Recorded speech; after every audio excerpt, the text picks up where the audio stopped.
Hi everyone, and welcome to this week's Crime and Punishment story. This week I am covering the story of Thomas Wrightson and the murder of Grace Wrightson, which took place in Gateshead in 1902. I hope you will find it interesting. But before we begin, can I just say, if you do enjoy this video, then please give it a thumbs up. And if you are new here or haven't already done so, then do please consider subscribing to the channel to help support the content we create. Thank you. It is completely free to subscribe. It doesn't cost you any money, but it really does help to support the channel.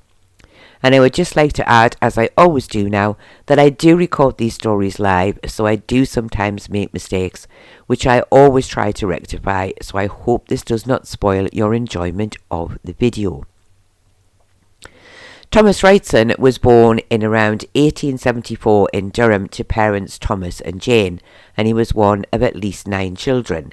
He married Grace Stagg in around 1892 in Newcastle, and the couple had at least 5 children together. Thomas had worked as a timekeeper and a storekeeper in the past, but at the time of the crime he had been out of work for around 6 weeks, and he was struggling to get another job. He was not described by any of his friends and family as being a man who was fond of the drink. Grace Horsley Darling MacFarlane Stagg, the victim, was born in around 1873 in Newcastle to parents Isaac and Elizabeth, and she was one of at least 8 children. She was around 26 years old at the time of her death. She had married, as said previously, Thomas Wrightson in 1892. Grace was described as a quiet, hard-working woman and was not described by anyone as a woman who was fond of drinking. It was said that she was highly thought of by everyone who knew her. And it was also mentioned by family and friends that the couple got on well together with little to no arguments. Now, I just wanted to add here that Grace, as you may have guessed by her name, was a descendant of Grace Darling, who is widely known throughout the UK for her part in the rescue of the survivors of the wreck of the Forfarshire in 1838, when Grace helped her father to rescue 9 survivors. Now, I don't know where the connection comes in the family, as I have not fully researched it, but Grace Darling died in 1842, and it was after this that her name appeared in other parts of the family tree, and it is certainly why it is included in the many names given to Grace Wrightson. Unusually, this part of the story is very basic, as there is little to tell of the time leading up to the murder being committed. On the night of March the 7th, Thomas, his wife Grace, and 3 of their children were at home just simply carrying out their normal routine. Thomas had been outside to the yard for a smoke and went back inside with the intention of mending a pair of boots, and his wife was sitting opposite him in the room. For what seems like no reason at all, Thomas suddenly attacked his wife, hitting her on the head with a hammer and then cutting her throat with a shoemaker's knife. Seeming to immediately feel great regret for his actions, Thomas went in search of a policeman, and on finding P.C. Graham, he confessed to him that he had murdered his wife and asked to be taken to the police station. P.C. Graham did take Thomas to the police station, and then he went with another police officer to the address in Gateshead that Thomas had given him.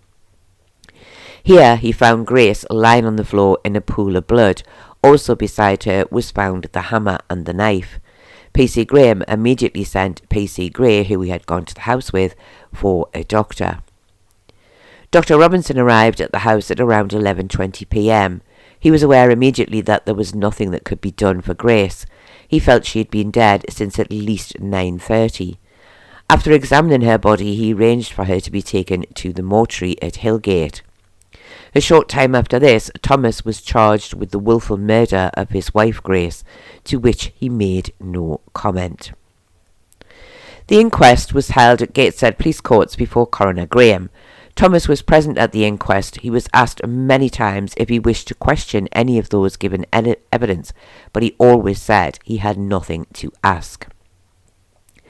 James Stagg said he had identified the body as being that of his sister Grace Wrightson, who he said was 26 years old and lived in Fullerton Place in Gateshead. He said she'd been married to Thomas for around 9 years and that they had 5 children, the youngest being less than 2 years old. P.C. Graham said he had been on duty in Wellington Street in Gateshead on the night of the 7th when Thomas came up to him and said, "You have to take me to the police station." He said he had asked why, and Thomas had replied saying, "I have murdered my wife."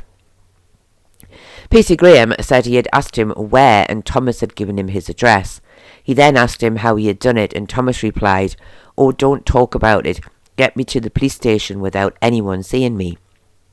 He said the only other thing that Thomas had said was that something had come over him all of a sudden and he had got up and struck his wife with the hammer he had in his hand. When she fell to the floor, he had cut her throat with the knife that had been beside him. He really did not know why he had done it, as they had not argued at all. After he had taken him to the police station, P.C. Graham said, along with Sergeant Gray, they had gone to the address Thomas had given them. He said when they arrived at the home, the front door was open, and he said that they found 3 of the children still asleep in the house. When they entered the kitchen, they found the body of Grace Wrightson. She had a cloth of some kind covering her face, and when this was removed, they saw that she had been beaten with a hammer and that her throat had been cut. The floor around her was soaked with blood. P.C. Gray went for a doctor, and P.C. Graham stayed to examine the room. He said apart from the hammer and the knife on the floor, he saw no signs of a struggle in the room. The fender was slightly moved and a pair of glasses were found on the floor, but other than this, no signs of a fight could be found. He said on his return to the police station, he examined the clothing worn by Thomas and found them to be blood-stained. Thomas, he said, seemed to be very upset and distressed. He had charged him with the willful murder and he had not made any statement. Sergeant Gray said he had accompanied P.C. Graham to the home of the Wrightson family. His evidence was identical to that of P.C. Graham, only adding that he had left the scene to fetch the doctor and returned with him a short time later. Dr. Robinson said he had been sent for by Sergeant Gray on the night of the 7th and had arrived at the house at around 11:20 p.m. He found Grace on the floor with several wounds to her head and her throat had also been cut. He was aware that she was already dead. He stated that he had also seen the hammer and knife on the floor next to her body and they were covered in blood. Dr. Robinson said he had also performed the post-mortem on Grace Wrightson. He found her to be a healthy, well-fed woman. She had 3 wounds to her head, all of which had penetrated to the bone. He said any of these would have been sufficient to cause her death. The wound to her neck was 8 inches long and had severed the jugular, and this, in his opinion, had been the cause of death. He felt it had been a very violent and vicious attack. He also noted that Grace had been pregnant at the time of her death. He also stated that he had examined Thomas at the police station. He felt he was very depressed and had wept when he had spoken to him about his wife. However, he said he'd been able to answer his questions clearly and did not appear to him to be insane. He said Thomas had even corrected him when he had made some small mistakes about his family, suggesting that Thomas was able to think clearly. Phyllis Bravey said she lived next door to the Wrightsons in Gateshead. She said she had lived there for around 2.5 years and so had the Wrightsons as well. She said in recent weeks, with Thomas being out of work, the family had relied on the kindness of neighbours and Thomas's father to feed the children. She said that Grace had told her that she was thinking of going to live with her sister so that the children could be fed. She said Thomas had wanted to go with her, but there was not room for him as well, but he had been unhappy at the idea of moving to his mother's house. She said on the day of the crime, she said she had seen Grace, who had been working hard all day on the family washing. She said she saw her alive for the last time at around 9 p.m. when she'd been taking her washing in off the line. Phyllis said she had spoken to her, but only to ask if the washing was drying. She said that she thought Grace seemed a little sad and had told her that she had been feeling tired recently. Phyllis said she did not see her again after this. The couple's children did not give evidence at the inquest, but it was stated that they had been questioned, but they had all said that they had heard nothing. Thomas Wrightson Sr. said his son was a very hard-working man who was quiet and retiring and was the last man in the world who he would have expected to be accused of the murder of his wife. He said he had lost his last job due to a lack of work. He had been one of several men who had been laid off. But a letter had arrived at his house for his son on the morning of the crime, which his son had not seen, where he had been offered a position at Armstrong, Whitworth and Company. No further evidence was given, and the coroner then addressed the jury. He spoke of the crime as one of a very distressing nature, and then, for some reason, he spent some considerable time discussing the idea that the punishment of hanging should be enough to deter anyone from committing a crime, and that any man who witnessed a hanging would not wish to see another, ending by saying, "Is it right to send a man to his death for the crime he has committed?" It's not really clear why he made this strange statement, but the jury, without retiring, very quickly returned a verdict of guilty of willful murder against Thomas Wrightson, and he was committed for trial. The funeral of Grace Wrightson took place at Gateshead Cemetery on the 11th of March 1902. The hearse left from the home of her brother in Gateshead. It was said that thousands of people lined the route to pay their respects, and that many more crowded into the cemetery. The service was conducted by the Reverend F. MacDonald, and at the graveside he asked the crowds to show respect and sympathy for the family by being perfectly quiet throughout the service, which they were said to have complied with. I did not find any evidence of a headstone for Grace anywhere in Gateshead Cemetery. The trial took place in Durham on July the 17th, 1902, before Mr. Justice Grantham. Thomas, although somewhat subdued, replied firmly not guilty to the charge of murder. As is often the case, the majority of the evidence given at the trial is the same as at the inquest, so I will only include any new details. James Stegg, brother of Grace, gave almost the same evidence as at the inquest, only adding that he believed that Thomas and Grace had lived happily together. He said they had been struggling with Thomas's lack of work, and he said that he had agreed to take care of one of their children himself until things had improved. Grace Wrightson, who was only 9 years old at the time, said her mother had had to sell some of their furniture to buy food, and bailiffs had taken more furniture to pay the rent, and the family had been told to leave the house by the following Monday. She said she knew her mother had told her father that she planned to move to her sister's house and take the children with him. She said her father had wanted to come too, saying he did not want to go and live with his mother. She said on the night of the crime she had gone to bed at around 8 p.m. She said her parents had both been in the kitchen reading. She had gone to sleep and had not heard anything after this. The sound of the baby crying much later had woken her up, and when she had gone downstairs she had seen the policeman in the kitchen. Grace added that her parents were on good terms that day.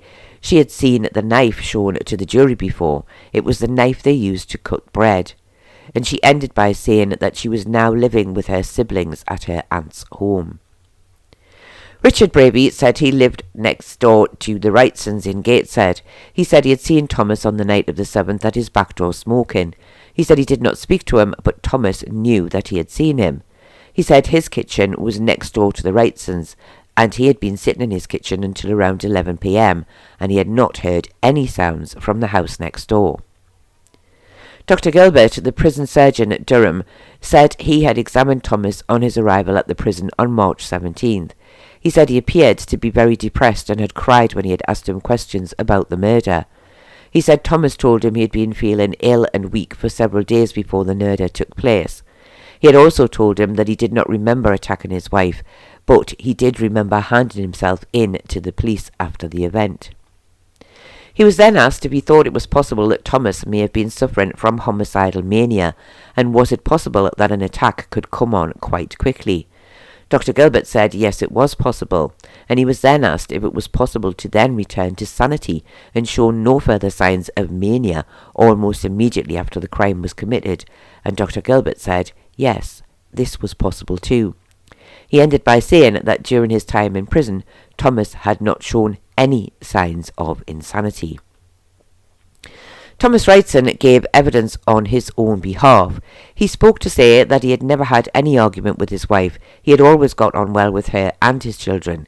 He had been out of work for 6 or 7 weeks, and every day he had been trying hard to find work, but had not found any. He said they were in distressed times, with part of their furniture being sold for food and the rest to pay the rent. They had been told they would have to be out of the house in the next few days. These things had very much depressed him. He said he could not remember the 7th of March, but he said he could remember the 7th of March, but did not remember seeing his neighbour when he had been standing at the back door smoking. He said he remembered going back inside, intending to mend his boots. He could remember no more until he found himself standing over his wife with a hammer in one hand and a knife in the other. His wife was then lying on the floor. He recalled placing something over her before going to look for a policeman. He said he did not remember walking down the street, but he did remember seeing P.C. Graham, but he could not recall what he had said to him. When cross-examined, he again stated that he had always got on well with his wife. He was then asked if it was true that she had once left him, and he said it was, stating that she had been ill at the time. He was asked had it not also been because of his bad conduct, being then told that he must tell the truth. Thomas replied that yes it was, but only on one occasion. He was then asked if he had ever passed an illness on to his wife, to which he replied, "Yes, sir." Finally, he was asked if it was true that just 3 weeks prior to the murder, he had tried to strangle his wife. Thomas said he was drunk that night and did not remember it. He said Grace had told him of it the following morning, but he had no memory of it. He did, however, deny that he had frequently forced his wife to leave, saying that he had never put her out of the house. The defence then addressed the jury, stating that they did not deny that Thomas had been the person who had attacked and killed his own wife, but was it not possible that the man had been suffering from homicidal mania, brought on by the great depression he was suffering due to his lack of work and being unable to provide for his family? Homicidal mania, I believe I have mentioned before in a previous story, and it can quite simply mean just the urge to kill someone with no known reason, which is most likely why it was being used in this case. The defence went on to say that maybe it would be for the best to come to the verdict that they would send the prisoner to rest beyond the reach of the world, but they must first be sure that they felt that Thomas intended to kill and was not acting without knowledge. If they felt this was the case, then it was their duty to say so. And he ended by saying that they could also find him guilty of murder, but recommend him to mercy. I did not find any details of the prosecution's closing statement, but we can assume that they would have made their best argument to the fact that the prisoner had not been seen as insane in the time since the murder occurred, and that he had known what he was doing at the time the crime was committed. The judge, in summing up, said it was for the prisoner to prove that he had been insane at the time of the crime by presenting the evidence in court. He then asked, had he done so?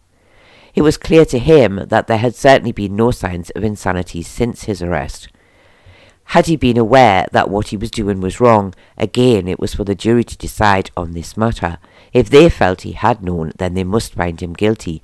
And he too stated that they could recommend him to mercy, and then further inquiries into the case would be made. The jury retired for only 12 minutes before returning a verdict of guilty of willful murder with a strong recommendation to mercy. The prisoner was asked if he had anything to say as to why sentence of death should not be passed, and he made no reply. The judge, then wearing the black cap, addressed Thomas Wrightson, saying that he had been found guilty of a most dreadful crime, and that he would be sentenced to death by hanging, and that his remains would be buried within the grounds of Durham Prison. He ended by saying that the recommendation to mercy would be passed to the Home Secretary in due course. And it was said that Thomas, who had listened carefully to the judge, did not respond with much emotion at his sentence. However, he had earlier been very upset when his young daughter had been given her evidence. I did not find any details of a petition being started for the reprieve. However, the details were sent to the Home Secretary, and a letter was received a few days later, stating that the sentence of death had been commuted to one of penal servitude for life. It was said that this had been granted on the grounds of Thomas suffering badly from depression at the time the murder was committed. It did not, however, suggest that he had suffered from temporary insanity. Thomas was at first transferred to Stafford Prison in Staffordshire and then later to Maidstone in Kent. He was released from prison in October of 1913. Although it is not known when he returned to Gateshead, he can be found living there in 1939, and he died in around 1946 at the age of around 71 years. There is no evidence to suggest that he ever remarried, and after his death any money that he had was inherited mainly by his daughter Grace in 1949. However, it must be noted that in 1948 his money had been given to what I believe was Thomas's brother Charles. I did not find any evidence of a headstone for Thomas anywhere in the area. This was a very confusing story. There does not, at first sight, seem to be any issues between Thomas and Grace. They are mostly described as a happy couple, with no mention of either drinking to excess. But at the trial, evidence is revealed to suggest all is not as it seems, and that Thomas may have previously been abusive to his wife, including inflicting her with a disease. However, it does still seem that there was no known reason for him to suddenly attack and kill Grace on the night in question. So was he suffering from homicidal mania? Well, it is possible, as much was made of his depressive state. And looking at the facts that they already had children they could not afford to care for, were about to lose their home, and that his wife was pregnant again, this may have been too much for Thomas to take. This, of course, does not excuse him from the dreadful crime he committed. He was clearly responsible for his wife's death, confessing to it only moments after he had done it. So were the jury right to find him guilty of murder? Well, I believe they had no other choice, as they did not have enough proof of insanity to find him guilty of manslaughter. He was said to be very sorry for what he had done, was frequently upset, and did show a great deal of remorse.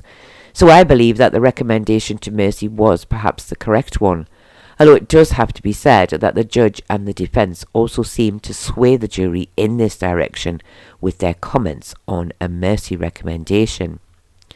I do, however, feel Thomas should have served out his full sentence and not been released after serving just over 11 years for the murder of his young wife. And I also do wonder if any of his children ever spoke to him again after he was released. I have not done a lot of research into his children, but I do know that Grace moved to Canada, so she may have had little to no contact with her father after this. But what do you think? Do you think Thomas was struck down with a moment of insanity and did not know what he was doing? Or do you think he had ill-used his wife before and knew exactly what he was doing? Do you think the jury's verdict was the correct one, and do you think it was right that his sentence was commuted, or do you think he should have been hanged? Do let me know your thoughts in the comments below. I do hope that you have found this very sad and tragic story interesting. I do apologise for the couple of mistakes I made. I thought I was doing better with mistakes recently, but apparently not. Anyway, I do thank you all very much for watching, and I do hope to see you all again very soon.